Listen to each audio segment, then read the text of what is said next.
المعصومين المنتجبين الهداة المهديين. أما بعد، فقد قال الله سبحانه وتعالى في محكم الكتاب المبين: بسم الله الرحمن الرحيم.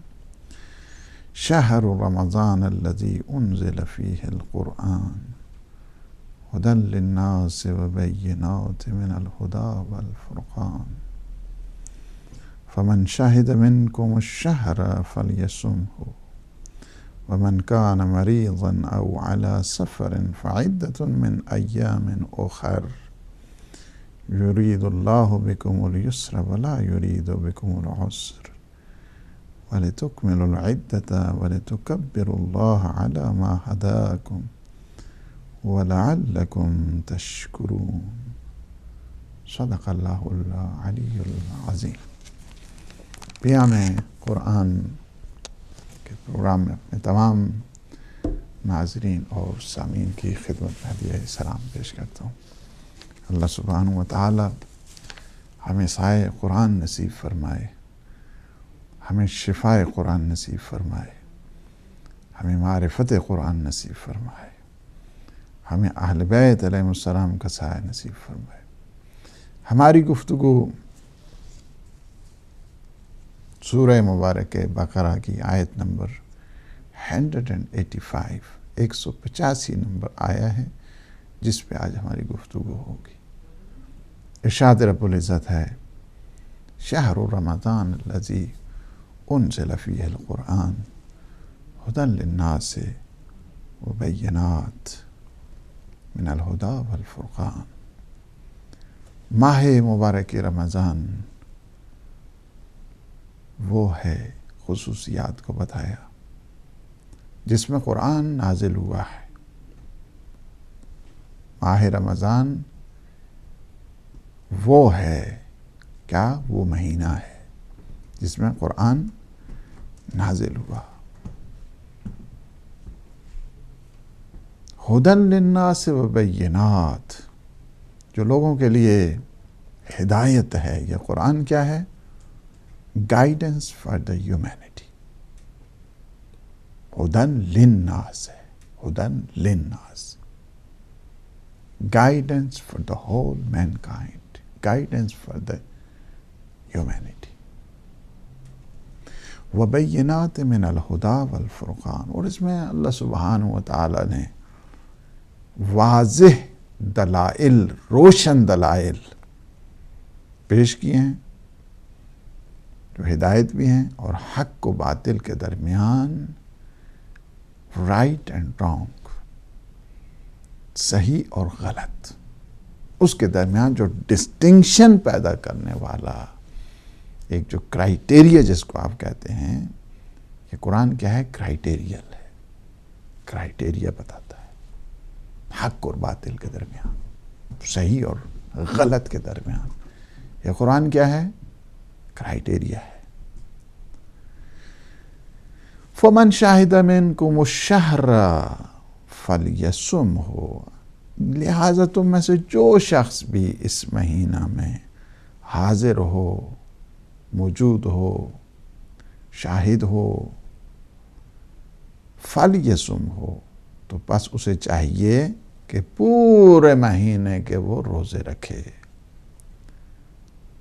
وَمَنْ كَانَ مَرِيضًا أَوْ عَلَى سَفَرٍ فَعِدَّةٌ مِّنْ أَيَّامٍ أُخَرَ. انسان موجود تو ہے، حاضر بھی ہے، ماہ مبارک رمضان میں بھی ہے، لیکن اس کی جو سچویشن ہے، اس کی فزیکل سٹیٹ جو ہے وہ اجازت نہیں دیتی. یا ماہ مبارک رمضان میں ہے لیکن وہ ٹریول کر رہا ہے، سفر کر رہا ہے، پھر کیا ہے اس کے لیے حکم ہے؟ فَمَنْ كَانَ مَرِيضًا أَوْ عَلَى سَفَرٍ فَعِدَّةٌ مِّنْ أَيَّامٍ أُخَرَ. تو اسے چاہیے کہ دوسرے جو بعد میں ایام ماہ مبارک رمضان کے بعد دوسرے دن ہیں، انہوں میں ان روزوں کی تکمیل کرے، روزوں کو پورا کرے، اس عدد کو پورا کرے. یرید اللہ بکم الیسر ولا یرید بکم العسر. اللہ تمہارے لیے آسانیاں چاہتا ہے، تمہارے لیے مصیبتیں بنانا نہیں چاہتا، تمہارے لیے مشکل ایجاد نہیں کرنا چاہتا. وَلِتُكْمِلُوا الْعِدَّةَ، اور کیا کرو تم اللہ کی بزرگی، خدائی، کبریائی کا تم اظہار کرو. عَلَىٰ مَا هَدَاكُمْ، جس نے تمہیں کیا ہے ہدایت بخشی ہے. وَلَعَلَّكُمْ تَشْكُرُونَ، تاکہ تم شکر گزار بندے بن جاؤ. یہاں پہ دیکھیں اس آیت جو ہے جس پہ ہم نے آپ کو ظاہراً ایک ترجمہ اس آیت مجیدہ کا آپ کی خدمت پیش کیا ہے. یہاں آپ دیکھیں اس آیت مجیدہ میں ماہ مبارک رمضان، ماہ مبارک رمضان، ظاہر ہے کہ ہم آیات کی جب ترجمہ کریں تو اس کی تفسیر بھی تو ہوگی نا. اگرچہ ماہ مبارک رمضان نہیں ہے، اب جمادی ثانی ہے، لیکن چونکہ جب قرآن کی بات آئی ہے، قرآن کے ٹرانسلیشن کی بات آئی ہے، تو اس کی کامنٹری اور اس کی ایکسپلینیشن، اس کی وضاحت، کی تفسیر ہونی چاہیے تاکہ ہم اپنے آپ کو پہلے سے پریپیئر کر لیں ماہ مبارک رمضان آنے سے پہلے. اور یہ بھی اللہ سبحانہ وتعالیٰ کی طرف سے توفیق سمجھیں اس کو کہ ہمیں پہلے سے یہ مسائل پتہ چل رہے ہیں. اس آیت شریفہ میں ماہ مبارک رمضان کی جو خوبیاں ہیں، خصوصیات ہیں، امتیازات ہیں، ڈسٹنکشنز ہیں، احکام ہیں، اس کو بتایا گیا. اور اسی طرح اس آیت شریفہ میں قرآن کے جو خصائص ہیں، اسپیسیفکیشنز ہیں، کوالٹیز ہیں، وہ بھی آپ دیکھ رہے ہیں کہ اس کو بتایا گیا. مسافروں کے لیے حالانکہ پہلی جو آیت ہے اس میں بھی اس بات کو واضح کیا گیا، لیکن یہاں پہ کیا ہے کہ مسافروں اور مریضوں سے متعلق دوبارہ حکم کو بتانا تاکید مزید کے اوپر دلیل ہے. اللہ کو بھی پتہ ہے کہ یہ بعد میں کیا کیا کرنے والے ہیں، لہذا تاکید در تاکید کی گئی، ایمفیسس کیا گیا، سفارش کی گئی، ان کو دوبارہ کہہ کے بتایا گیا کہ اگر تم مسافر ہو، تم مریض ہو، تو پھر تم روزہ نہ رکھو. جس طرح صحیح اور سالم کے لیے روزہ واجب ہے، اسی طرح مریض اور مسافر کے لیے افطار بھی ضروری ہے. جان بوجھ کر اگر وہ روزہ اسی طرح لے تو لال کر رہا ہے اور کہہ رہا ہاں جی میں تو بالکل ٹھیک ہیں جی، اج کل تو جہاز سفر ہو رہا ہے، اج کل تو گڈیاں یونیورسٹیز مختلف، نہیں. اللہ سبحانہ وتعالیٰ کے جتنے احکام ہیں یہ سارے کے سارے جو ہیں یہ ڈیوائن لاز، یہ ایٹرنل ہیں. ایسا نہیں ہے کہ ہم اپنی رائے وہاں پہ شروع کر دیں. اللہ کہتے ہیں روزہ نہ رکھو، ہم روزہ رکھ رہے ہیں تو اس کا مطلب یہ نہیں گناہگار ہے روزہ رکھ رہا ہے. تو افطار کرو، پانی کا گھونٹ پی لو، کھجور ہے وہ کھا لو. اس طرح نہیں کہ وہاں تمہارا روزہ ہے تو برسر عام جو ہے نا وہ سارے لوگوں کو پریشان کرو، ایسے بھی نہیں. روزے کی جو عظمت ہے اور روزے کی جو تذکر اور احتشام ہے اس کو بہر کیف بحال رکھنے کی ضرورت ہے. اس پہ بات نہیں کر رہے ہیں، ہم بات یہ کر رہے ہیں کہ جو ماہ مبارک رمضان میں ہے اس پر روزہ واجب ہے. اچھا جو مریض اور مسافر ہے اس پر روزہ نہیں ہے، وہ دوسرے دنوں میں جب وہ صحت یاب ہو جائے گا دوسرے دنوں میں رکھے گا. ماہ مبارک رمضان کے بعد وہ رکھے گا روزہ، ایسا نہیں کہ نہیں رکھے گا. مریض ہے یا سفر پہ ہے اس پر روزہ نہیں ہے.